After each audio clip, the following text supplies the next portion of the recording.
Vamos falar sobre mercado de trabalho e saúde mental? Para muita gente, são assuntos que não se conectam. Ainda é um tabu falar sobre isso dentro das empresas, mas é importante falar sobre inteligência emocional, sobre como anda a cabeça das pessoas, dos funcionários.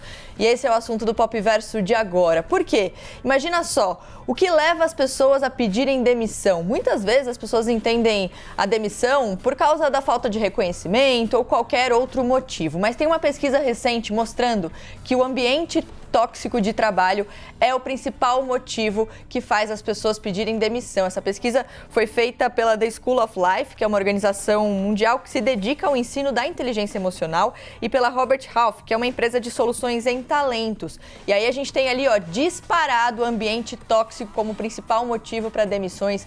Aí abaixo, mas muita diferença, falta de reconhecimento, depois imposição de trabalho 100% presencial, uma discussão recente depois da pandemia, falta de plano de carreira e, por último ali, falta de protagonismo. A gente vai conversar agora com a CEO da The School of Life, a Diana Gabani, que está aqui com a gente já conectada para falar um pouco mais sobre essa pesquisa. A gente ainda vai mostrar outros dados aqui, Diana, mas eu queria logo te perguntar sobre essa primeira arte que a gente mostrou, Quando a gente fala em pedido de demissão, eu imagino que a gente ter ali em primeiro lugar disparado o ambiente tóxico de trabalho tenha sido uma surpresa para vocês, ou não? Mari, com certeza foi surpreendente esse resultado.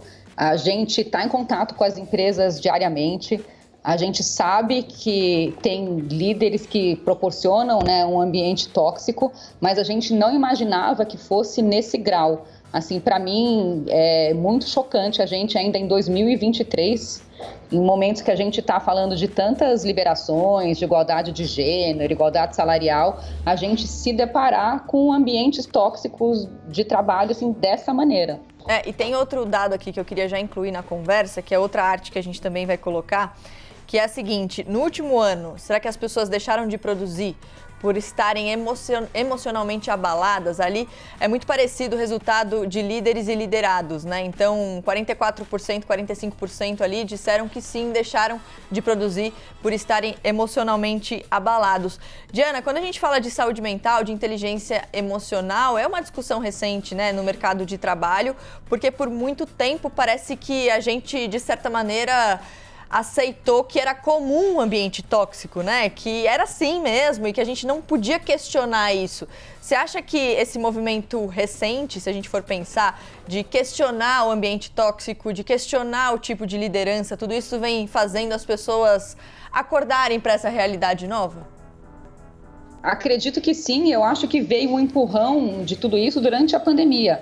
A própria The School of Life não tinha um departamento de saúde mental para as empresas, a gente abriu isso durante a pandemia e foi na pandemia que a gente começou a se questionar como viver melhor, como estar num ambiente de trabalho mentalmente agradável faz a diferença para a gente viver bem. Eu acho que já vinha essa questão um pouco antes, mas na pandemia ela trouxe à tona todas essas mudanças que a gente vem acompanhando, toda essa ruptura do ambiente de trabalho, ela foi causada pela pandemia.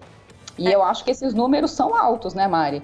Mais de metade deixar de produzir por uma questão de saúde mental? Com certeza. E a gente viu ali, já que você falou sobre a pandemia, que a imposição de voltar ao trabalho presencial também é um fator, mesmo que para menos gente, do que o ambiente tóxico de trabalho, mas ainda é um fator que faz as pessoas também pedirem demissão. A pandemia, como você disse, fez a gente questionar muita coisa, As pessoas estavam distantes fisicamente e tal, e nunca foi tão necessário o engajamento entre as equipes, né, Diana, para fazer as equipes continuarem produzindo no momento em que o mundo estava um caos. Você acha que esse modelo presencial é um modelo que também vem sendo questionado? A gente falou muito sobre isso quando a pandemia estava acabando, Será que vai ficar? Será que não vai ficar? Mas parece que é uma demanda dos funcionários agora que, pelo menos alguns dias, o home office seja ali uma realidade, É isso, na pandemia a gente estava todo mundo no online. Então, de alguma maneira, estava todo mundo trabalhando do mesmo jeito. A gente queria voltar, a gente queria ter contato com as pessoas, mas no online a comunicação fluía porque eles estavam todos do mesmo jeito.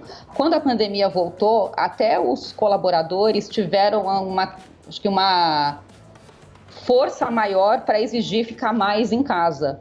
Mas agora eu tenho sentido uma mudança grande. Assim, as empresas estão exigindo essa volta para o presencial, mas 100% no presencial, do que a gente tem acompanhado, as pessoas não vão voltar. O que a gente está vendo é um equilíbrio de 2 ou 3 dias no escritório e os outros 2 ou 3 dias em casa. É muito difícil, Mari, você se manter engajado sem ter conexão com as pessoas, sem você se lembrar da cultura da empresa, sem você se lembrar o porquê que você está fazendo aquilo. Se você fica só em casa, eu acho que é muito difícil, mas eu também vejo que o 100% presencial...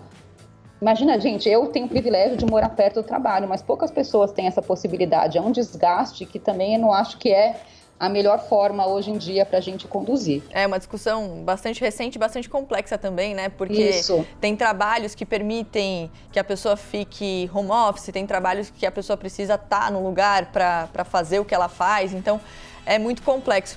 Agora, quando a gente fala de saúde mental, inteligência emocional, uma discussão recente, como eu disse, mas é importante que as empresas também levem em consideração esse assunto, né, Diana?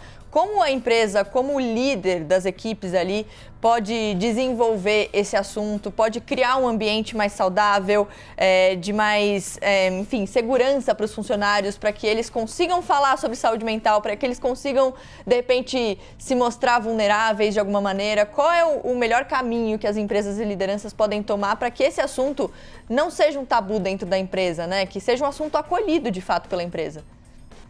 Eu acho que a gente já evoluiu muito na pandemia. Desculpa eu voltar nesse tema, mas é que a pandemia trouxe luz à questão da saúde mental.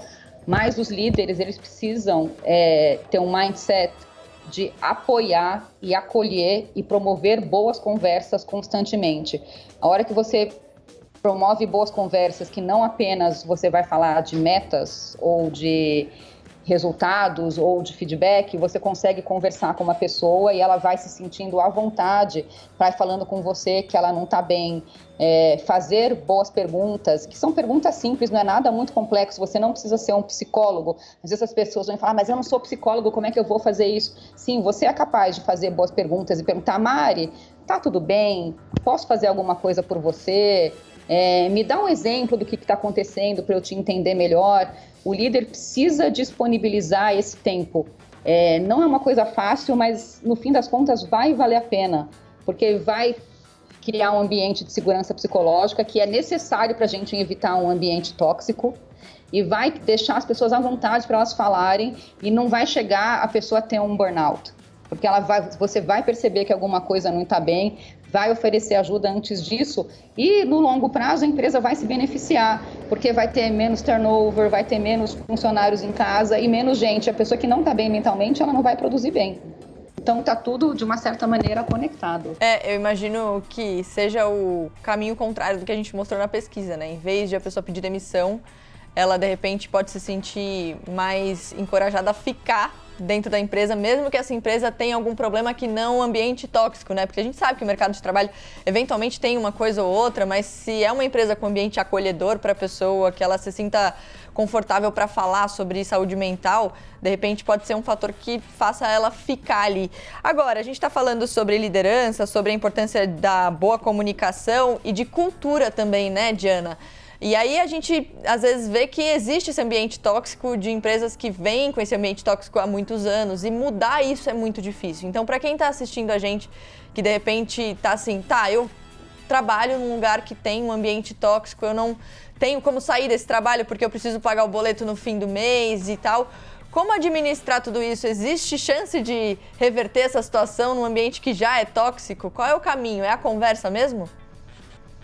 Eu acho que existe, Mari. Eu converso com várias empresas que tiveram essa consciência e começaram a fazer uma mudança. Não é fácil, exige tempo, mas acho que o primeiro passo seria conversar com o seu próprio gestor.